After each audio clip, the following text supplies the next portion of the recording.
As we've just finished another inauguration, in the mid of February we begin to honor the Presidents of the United States. With President Lincoln and Washington's birthdays, we decided that there will be a marking that tells us about the 45 presidents who have been in office.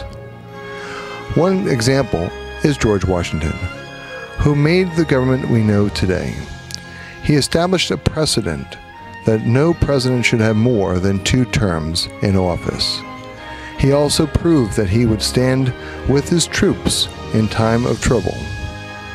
When he died, he became an icon for hope, strength, and liberty. Another example would be Abraham Lincoln, the great emancipator. He had to face hard times with the Civil War and ending slavery. These dark times, he had to also deal with many generals who were not succeeding to the point that he had wished, until he finally came across one that would eventually be another President of the United States, Ulysses S. Grant, to do whatever had to be done to win the Civil War. As time moved on, Lincoln decided that he would emancipate the slaves who are in the southern states. The moment he was killed by John Wilkes Booth, the nation was saddened. He will always be remembered as a man that made change.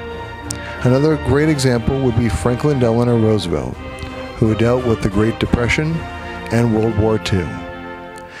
He followed his cousin's footsteps, another president of the United States, Theodore Roosevelt, who was also an assistant secretary of the Navy, the governor of New York, and just like Theodore, Franklin became president of the United States.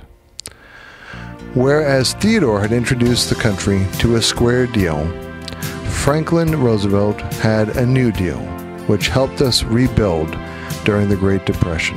In conclusion, one of the things that all 3 men have shown is something that all the presidents must show, that they have strength and integrity to be the President of the United States.